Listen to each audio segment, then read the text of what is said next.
কেন? পেটের ভিতরে যখন নাপাকটা ছিল, প্রবাহিত হওয়ার কারণে এটা নাপাক হয়েছে, ভিতরে থাকতে তো নাপাক হয়নি।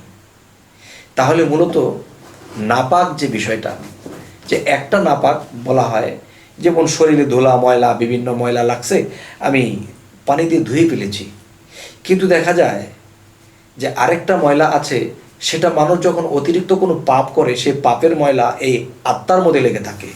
তখন সেই আত্মার অজু যখন করা হয়, তখন আত্মা পরিষ্কার হয় বা আত্মার অজু হয়, গোসল হয়। আচ্ছা, এখন দেখা যায় পানি দ্বারা আমরা দেহের অজু করতেছি, কিন্তু এই দেহের ময়লা লেগে থাকলেও সমস্যা নেই যদি আমার অন্তর পরিষ্কার থাকে, আল্লাহর প্রতি পূর্ণ প্রেম থাকে। শরীয়তের মতে শরীরের ময়লা দূর করো। আর আধ্যাত্মিক তরিকত এবং হাকিকত এবং মারিফত কি বলে? মারিফত বলতেছে যে নিজের ভিতরে আত্মা অন্তর পরিষ্কার করতে হবে, 6টা রিপুকে পরিষ্কার করতে হবে, পবিত্র করতে হবে। তখন মানুষ কি করবে? নামাজে হোক ধ্যানে হোক ডুবে যাবে, তখন আল্লাহর দিদার লাভ করবে। আচ্ছা, যে আল্লাহকে বলা হয় নিরাকার, আর সেই আল্লাহ রবের আকার হয়ে সাক্ষাৎ ঘটিয়ে দেবেন। আর আল্লাহ কি বলেছে?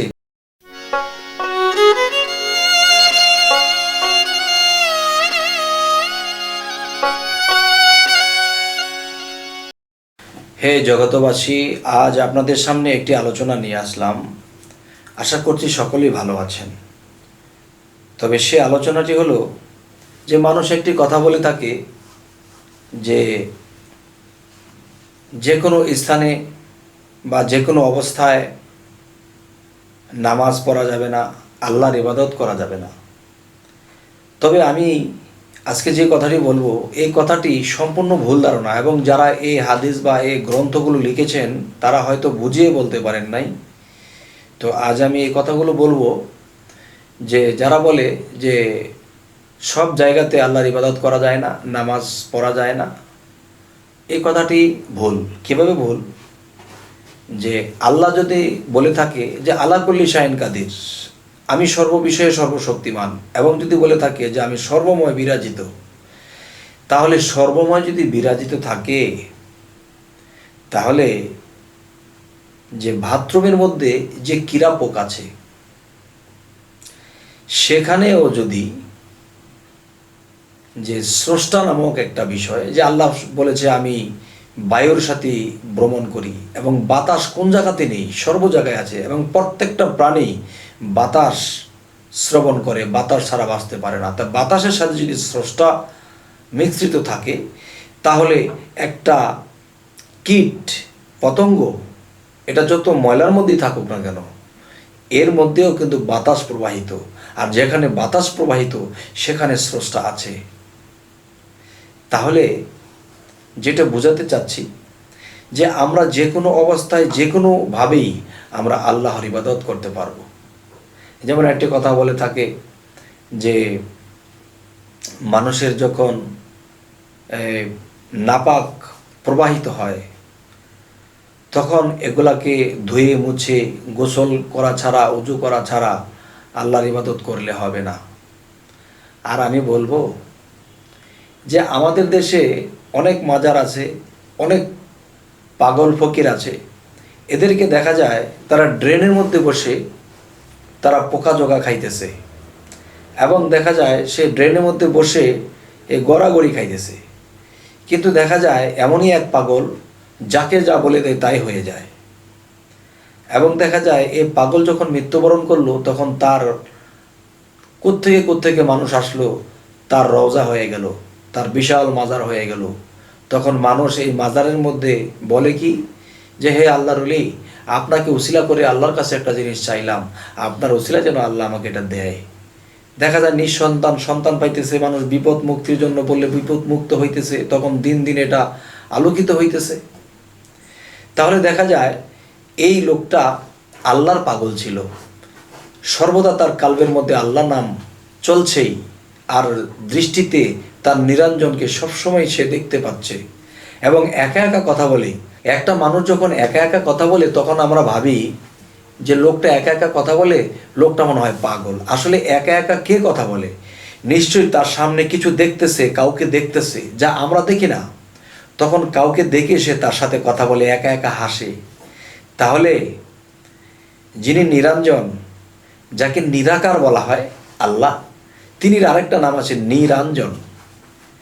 তাহলে সে নীরবের দেশে আসে যখন একজন মানুষ নীরব হয়, যে সমস্ত কিছু স্তব্ধ হয়ে যায়, নীরবের দেশে যখন ধ্যানের দেশে ডুবে যায়, তখন সে ওর আল্লাহ বা রবের সাক্ষাৎ পেয়ে যায়। আর রব কি? রব, মানে নীরবের দেশে রব আসে যদি কাউকে দেখে নেয় সে প্রেম ভক্তির দেশে। তবে হে জগতবাসী, আজকের কথার মূল বিষয়টি হলো যে কোনো অবস্থাতে মানুষ আল্লাহকে ডাকতে পারবে, আল্লাহর ইবাদত করতে পারবে। যদি বলা হয় নিজের দেহের থেকে যদি নাপাকি প্রবাহিত হয়, কেন? পেটের ভিতরে যখন নাপাকটা ছিল, প্রবাহিত হওয়ার কারণে এটা নাপাক হয়েছে, ভিতরে থাকতে তো নাপাক হয়নি। তাহলে মূলত নাপাক যে বিষয়টা, যে একটা নাপাক বলা হয়, যেমন শরীরে ধুলা ময়লা বিভিন্ন ময়লা লাগছে, আমি পানি দিয়ে ধুয়ে ফেলেছি, কিন্তু দেখা যায় যে আরেকটা ময়লা আছে, সেটা মানুষ যখন অতিরিক্ত কোনো পাপ করে, সে পাপের ময়লা এই আত্মার মধ্যে লেগে থাকে, তখন সেই আত্মার অজু যখন করা হয়, তখন আত্মা পরিষ্কার হয় বা আত্মার অজু হয়, গোসল হয়। আচ্ছা, এখন দেখা যায় পানি দ্বারা আমরা দেহের অজু করতেছি, কিন্তু এই দেহের ময়লা লেগে থাকলেও সমস্যা নেই যদি আমার অন্তর পরিষ্কার থাকে, আল্লাহর প্রতি পূর্ণ প্রেম থাকে। শরীয়তের মতে শরীরের ময়লা দূর করো। আর আধ্যাত্মিক তরিকত এবং হাকিকত এবং মারিফত কি বলে? মারিফত বলতেছে যে নিজের ভিতরে আত্মা অন্তর পরিষ্কার করতে হবে, 6টা রিপুকে পরিষ্কার করতে হবে, পবিত্র করতে হবে। তখন মানুষ কি করবে? নামাজে হোক ধ্যানে হোক ডুবে যাবে, তখন আল্লাহর দিদার লাভ করবে। আচ্ছা, যে আল্লাহকে বলা হয় নিরাকার, আর সেই আল্লাহ রবের আকার হয়ে সাক্ষাৎ ঘটিয়ে দেবেন। আর আল্লাহ কি বলেছে কোরআনে একটি আয়াতে বলেছেন যে যারা আমাকে দুনিয়াতে দেখলো না এবং দেখার চেষ্টাও করলো না, তারা হাসরের দিন অন্ধ হয়ে উঠবে। হে জগতবাসী, এই ব্যাখ্যাটাকে অনেকে অনেক রকম করেছে। যেমন যারা শরীয়তের জ্ঞান নিয়ে যখন এই কোরআনটাকে তাফসির করেছে, তারা বলেছে দুনিয়ায় যারা অন্ধ, আখেরাতে তারা অন্ধ। আরেকজন মাওলানা লিখেছে যে দুনিয়াতে যারা আমি আল্লাহকে দেখলো না এবং দেখার চেষ্টা করলো না, তারা হাসরের দিন অন্ধ হয়ে উঠবে। আচ্ছা, তো এখন মূলত আজকের যে আলাপটি, সেটি হলো যে একজন মানুষ পবিত্র হতে গেলে আত্মার পবিত্র, অন্তর পবিত্র লাগবে। আর সেটা পবিত্র করতে পানি লাগে না। সেটা কি লাগে? সেটা একমাত্র যার যার মুর্শিদের কাছে গিয়ে বলতে হবে যে আমার অন্তরাত্মার অজু করাতে হলে সেই বিষয়টা কি। সেটা দিয়ে অজু করলে তখন দেখা যায় ধ্যানে মন ডোবা যাবে, তখন দেখা যায় সেই ধ্যান সাধনা করতে করতে একদিন আল্লাহর দিদার লাভ হয়ে যায়।